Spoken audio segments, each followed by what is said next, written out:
So I'm going to present myself, to introduce myself. I'm Jeremy. I'm a veterinarian from France, as you can tell with my accent. I graduated 10 years ago from veterinary school and from Unveil Veterinary School, which is in Toulouse in France. We see we have some question already, so yeah, we're going to answer all the question at the end. And tonight I have the pleasure to welcome Christine, Dr. Christine Colamonico with me, and we are going to talk about joint supplements and do joint supplements really work, really help dogs. This is going to be our main topic, and Christine, I'm going to let you introduce yourself. Yeah, so thanks, Jeremy, for the intro. And we did see the question about Dasequin and Boneo. So Jason, just if you can let us know what is in Boneo, because we're not aware, that would be really helpful. Obviously, Dasequin, we know very well. And so my name is Christine Colamonico. I'm a veterinarian, graduated from the vet school in Toulouse, practiced in France, and I've also been working in the veterinary space in the US for 7 years now. And I created recently a joint supplement company called JOPE, and it stands for Joy of Pets.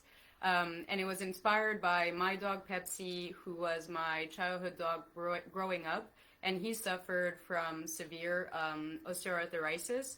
So I, had to deal with that, and it always stayed with me. So about 2 years ago, I founded my company, kind of in his honor. And very excited to be here today with you, Jeremy, and everybody else on the event too. Thank you very much.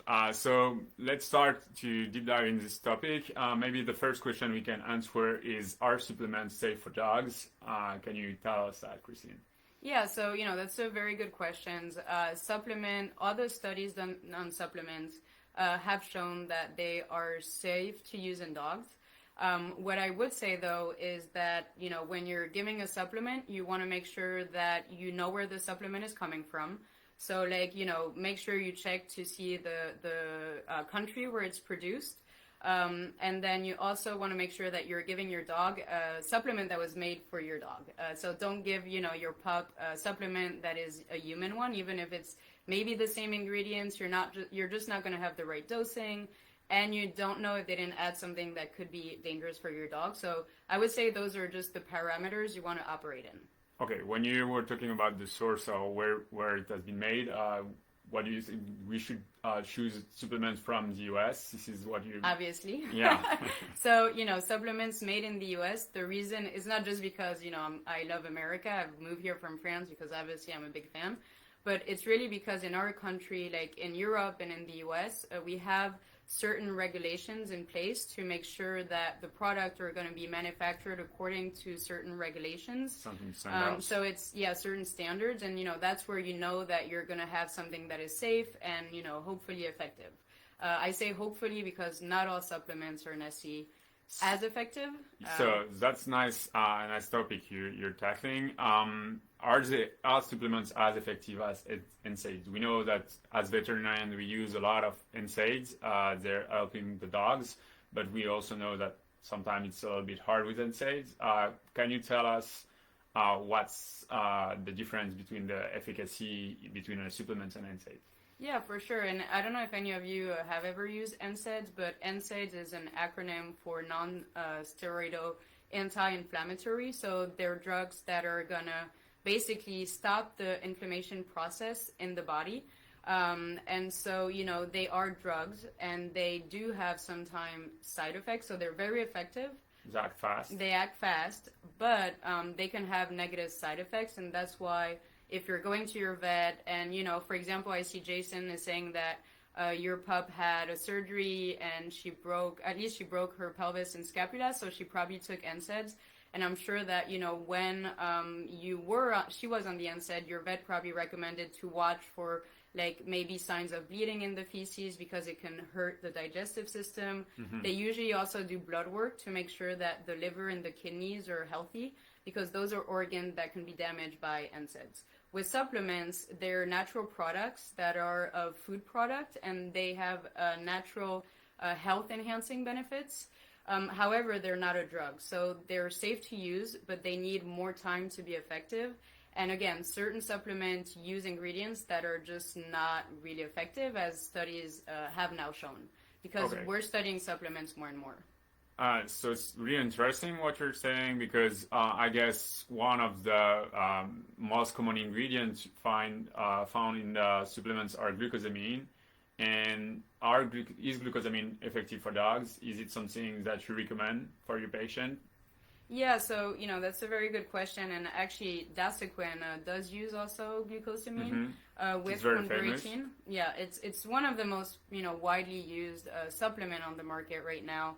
And, it started in the 1990s, and then supplements started to be studied more in the year 2000s.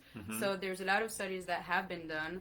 Unfortunately, over the past 20 years, the conclusion for the efficacy of glucosamine and chondroitin, and you can find all these studies on PubMed, so they are accessible. You can, fact check what I'm saying.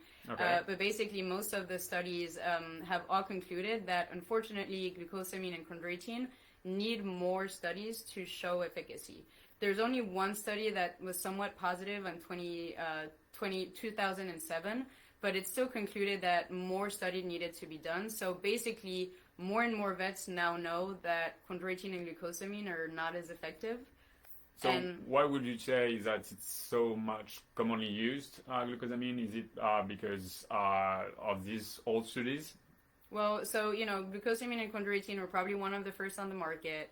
And there is something called the placebo effect, which is actually referenced in the studies.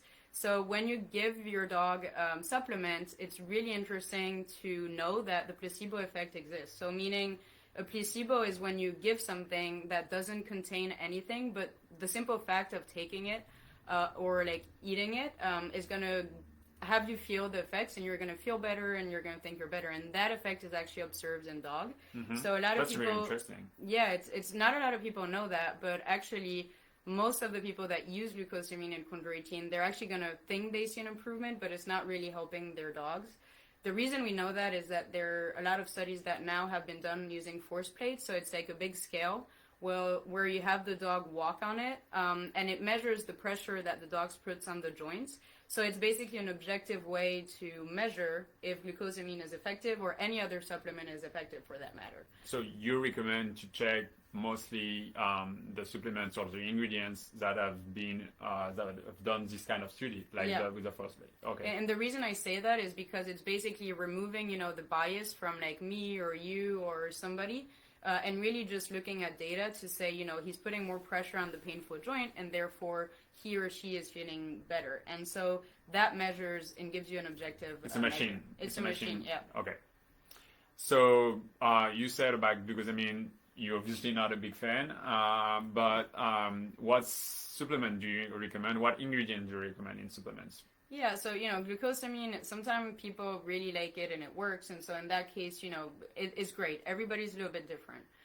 However, if I get to choose, and, when I was doing all the research for Pepsi, who was really struggling, and I tried, like CBD, and I tried a lot of different supplements. What I ended up choosing was UC2, which actually I see that in the comments we have something about UC2 too. So don't worry, guys. We'll keep a few minutes at the end to answer all the questions. We're not ignoring you. We're just making sure that we're addressing everything. But UC2 is a great ingredient. The reason I really like it is that there's a lot of recent studies that are using ground force plates, so that machine we're talking about, and they show objective improvement in dogs. When I tried it on Pepsi, it really made a big difference. I was basically able to decrease the quantity of NSAIDs that I was giving him daily, and I used UC2. The other supplements weren't working as well. And then what I did with Pepsi 2 is combine with omega-3s, which is similar. Omega-3s is probably one of the most commonly used supplements. It comes from fish oil. Yeah, that's what you found in fish oil. Exactly. And do you recommend special, what type of omega-3s? Because I think there are different types. Could you tell? You listen in vet school, Jeremy. So, correct. It's not all the omega-3s that, are going to be the same. The one you want to focus on are EPA and DHA. Unfortunately, I can't say the very long name that are associated with these two, but we can ask Mr. Google. But those are the two that you're going to want to use because they're the one that are going to have the natural anti-inflammatory effect with different pathways in the body. And they, coming from fish oil, it's a very good source for dogs. And those are usually, used by a lot of veterinarians, and they recommend it for surgery or for improving mobility in dogs. That's also what I use in Pepsi. And then another one that is quite interesting is Curcumin, that also has a ground force plate study on it. It's being more and more used in humans, so that's kind of why I tried it with Pepsi. This has been used for centuries, yeah. Yeah, a very long time. And there's a few other new ones, like eggshell membrane, which is getting quite popular. CBD is also another one. What's your thought about CBD? Because I guess like a lot of people that are listening to us have heard about CBD. What's your thought about that? Yeah. So, CBD is interesting. The thing, so it's relatively new. I think because in human it wasn't allowed to be used either until, a few years ago. There's not extensive studies. So like UC2 in dogs. Yeah. Yeah. UC2 has more studies. For the CBD, it's a little bit newer. So we don't have as much data. The studies are mainly done by one company. So it's not like we have, a lot of third-party independent companies doing it on dogs. So far, their results are promising. I didn't see results with Pepsi. So I think it's just a little bit harder to judge. And also one thing you want to be careful when choosing a CBD product is, the quality of the CBD. So again, where does it come from? You want to make sure that there's not too much THC because, I'm sure you guys are aware. It's not the same. THC, it's not the same. It's the same that makes you a little bit high. Yeah. Correct. Let's say that. And that can actually be toxic. So dogs, if they ingest too much THC, they can actually get sick. And so you don't want, exactly. So you want to make sure, but like no with no THC in it. Yeah, correct. So you want to make sure that whatever CBD you're buying is going to have I think it's under 0.3% of THC. Don't quote me on that, but I think there's a limit that they need to respect in order to be safe. So I would say CBD. I tried it on Pepsi, didn't work for him. But I think it's interesting. It can work for other dogs. And also there's other indication. Like maybe CBD is more indicated for like relaxing and, anti-anxiety. I think if you want to use it, I would probably add something else to it, like UC2 or the omega-3s potentially. But it's certainly interesting. And, eggshell membrane is also very interesting, but they actually rely on UC2. So there is UC2 in the eggshell. And so I think that's what is actually making, the supplement effective or working from what we can tell. So we're going to come to the question we have in the chat, but if you would summarize what you have said to choose correct supplements, what would you say in few points? So, first of all, don't be afraid. Like, when you're choosing the supplement, I think what is most important that you feel good about it, right? That's a good point. I'm a vet, and I went to vet school to study, dog wellness and dog health, but every dog is going to be a little bit different. And so as an owner, you usually know your dog really well. Like, I knew Pepsi by heart, and, like, I would never be able to know a patient as well. So I think, a good place to start is to make sure that whatever you're giving, you're comfortable. So, if you're shopping online, make sure you click on like all the pictures, you look at the ingredients, you really, look at what you're buying. If you're in the store, I would like take a bag.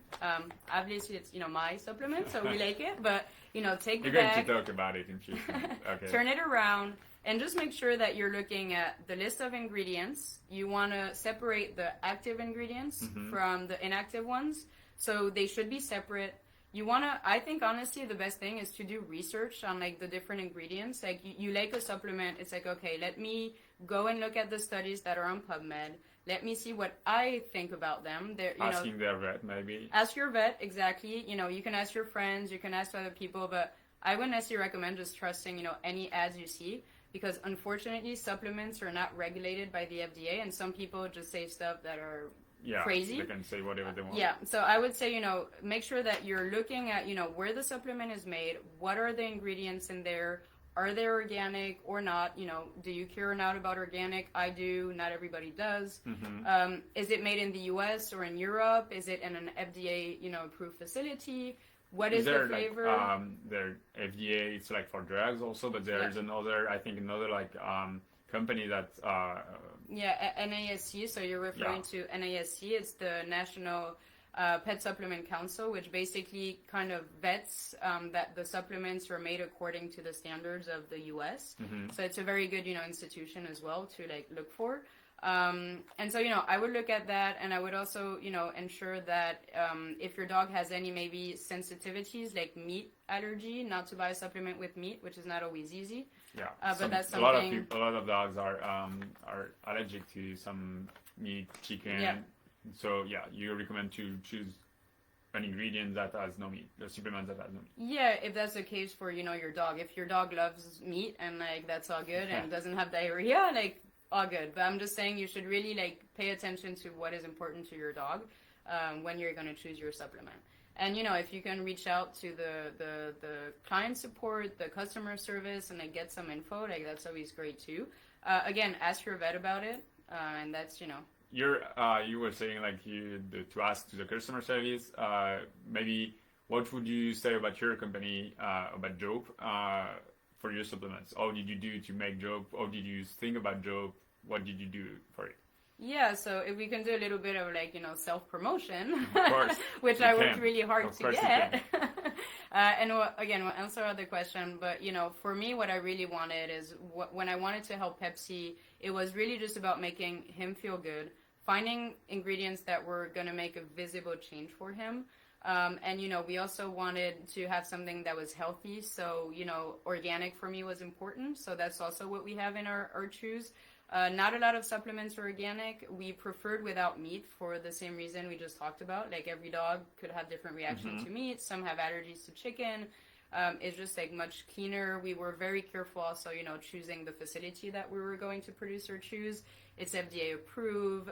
We went and we visited. So like, that's something we saw how they were making it.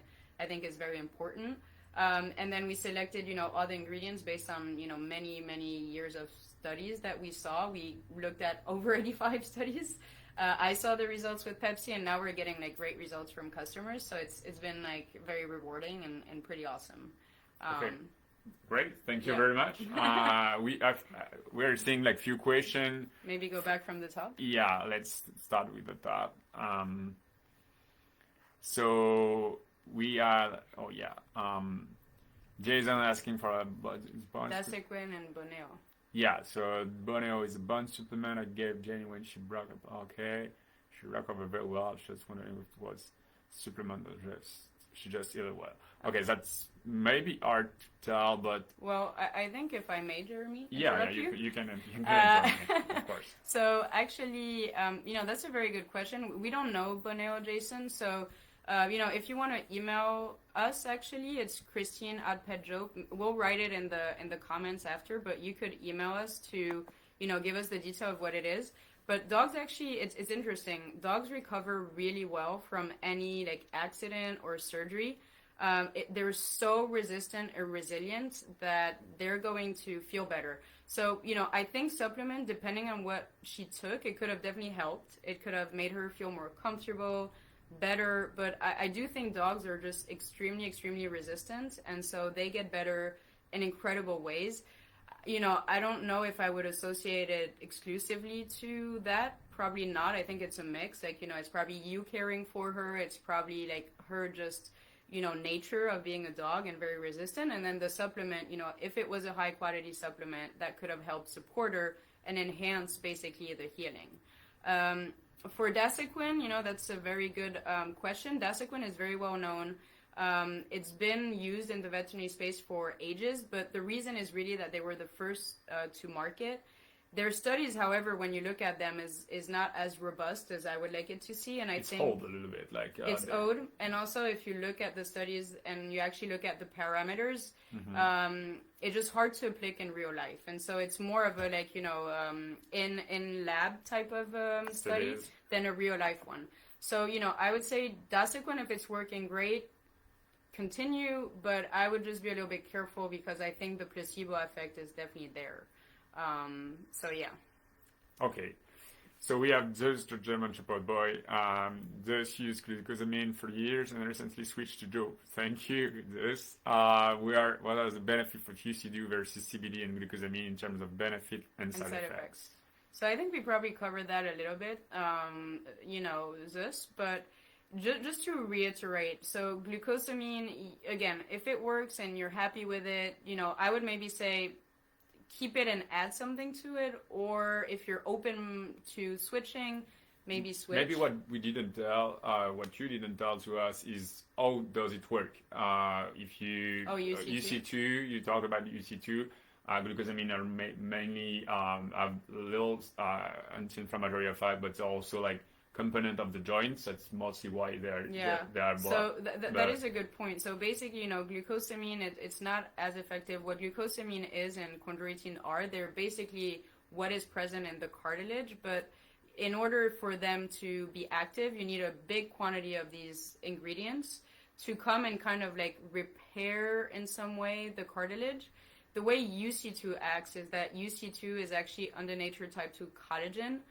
So it's the same collagen that's in your body. So it's a type 2. It's a type 2. Mm-hmm. It's in the articulation. And when a dog eats it, it actually has a very interesting mechanism of action where it's going to kind of do like, when a kid eats something from the floor and then their immune system is stimulated, it does the same thing. UC2 goes through the stomach, and then it stimulates the immune system to actually down-regulate it, meaning it's going to tell the immune system to calm down. Mm-hmm. And at the joint level, where it's painful and inflamed, it's actually going to decrease inflammation at that level.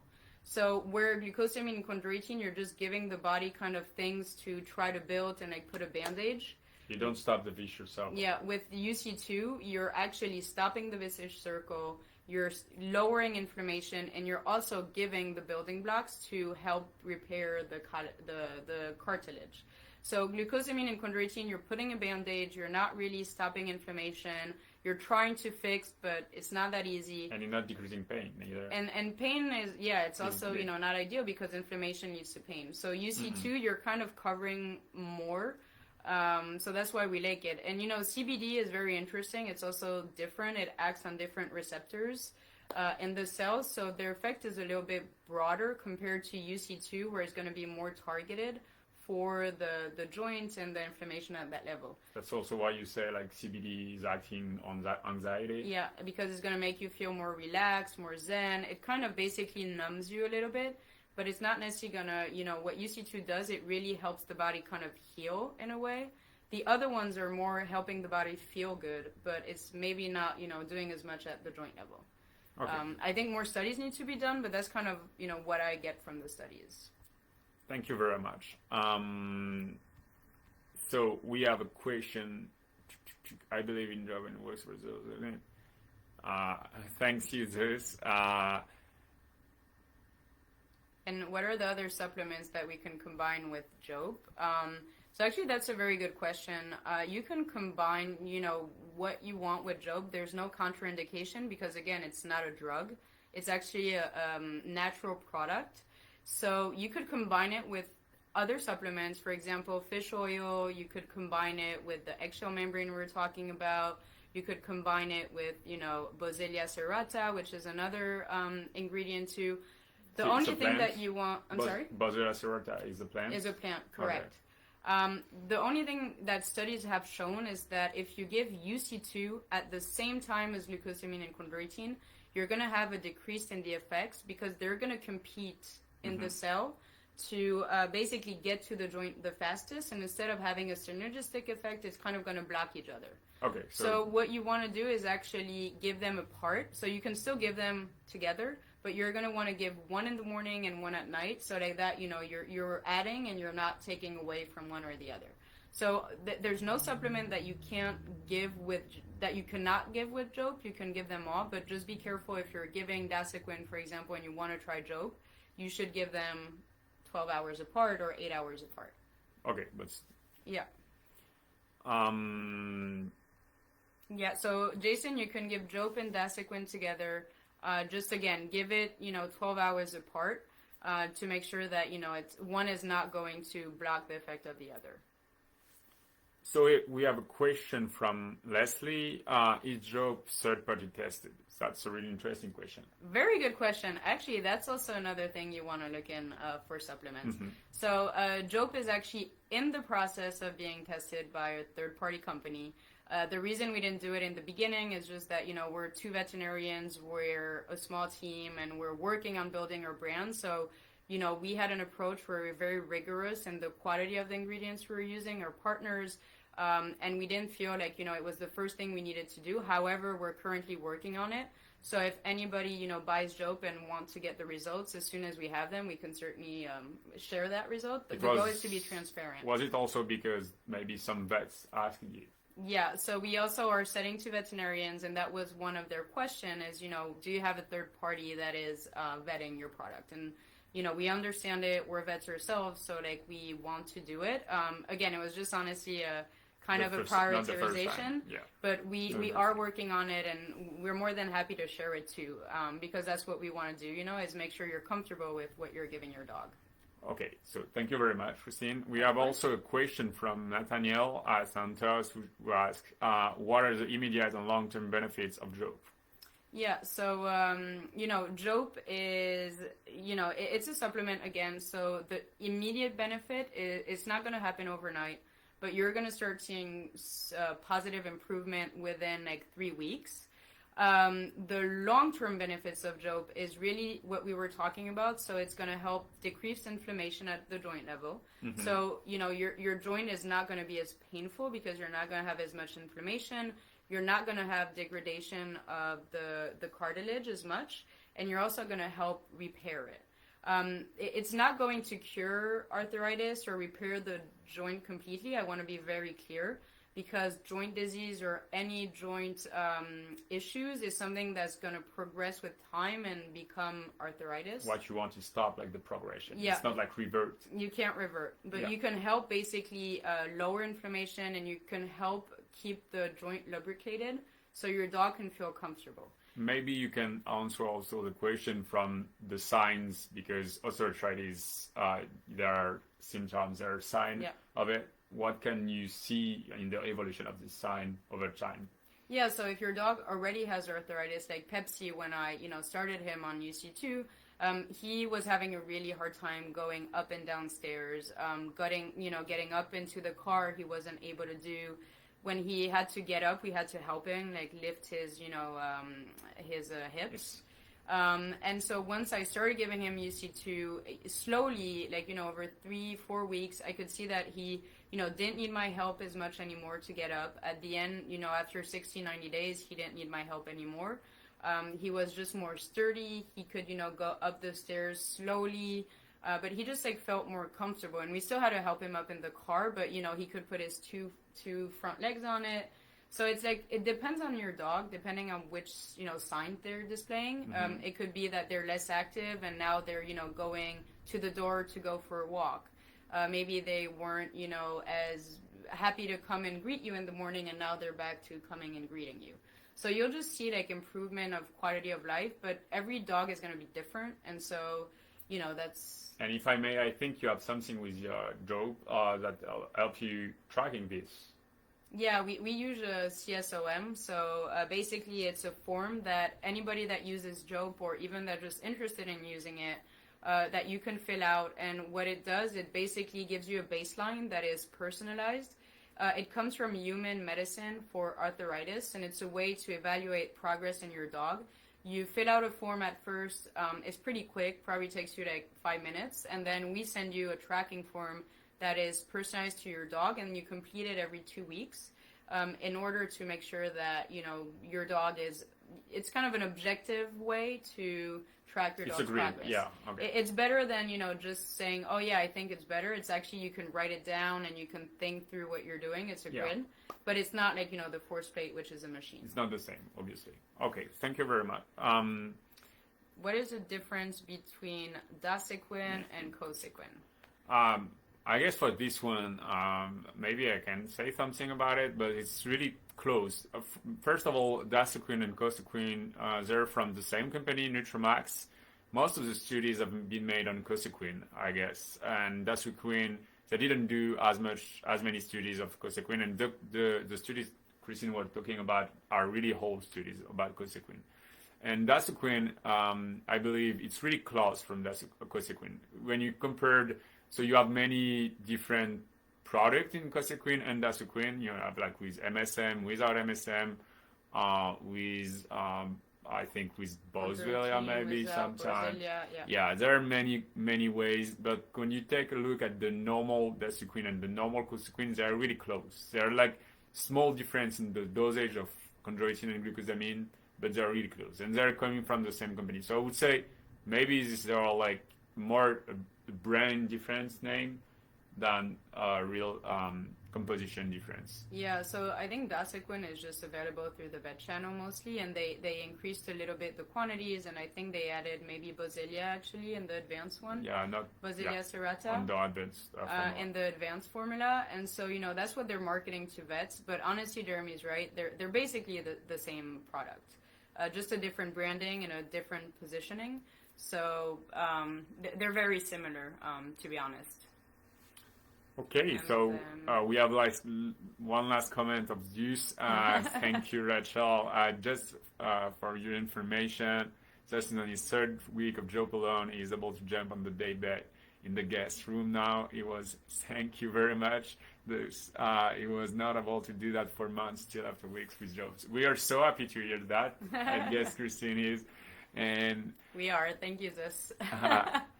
Leslie is saying, is UC2 always made with chicken or just some brands? So if your dog has a chicken allergy, they can have it. That's a really good question about that. Yes, Leslie, that's a brilliant question, actually.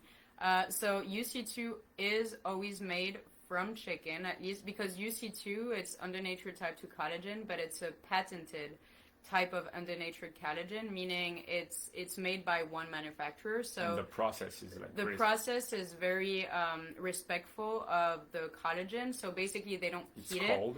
And they don't heat it. They use a cold system, and so it keeps the UC2, which is the collagen that is naturally present in our body, in the chicken body, in the dog body.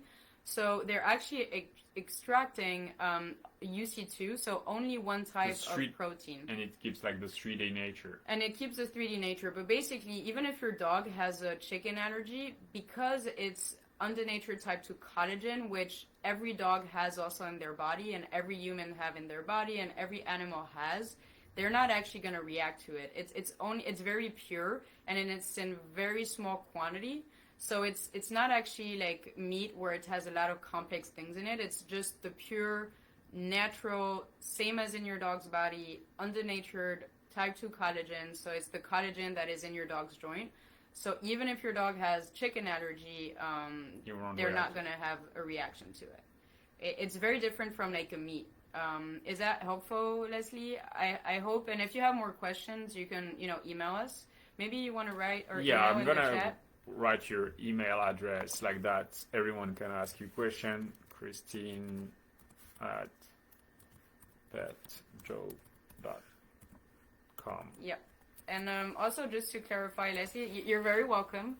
Our Jope is actually chicken flavored, but it's not chicken from chicken. It's actually it's not meat. It comes from rosemary extract and sunflower oil, so it's kind of like a vegan flavoring.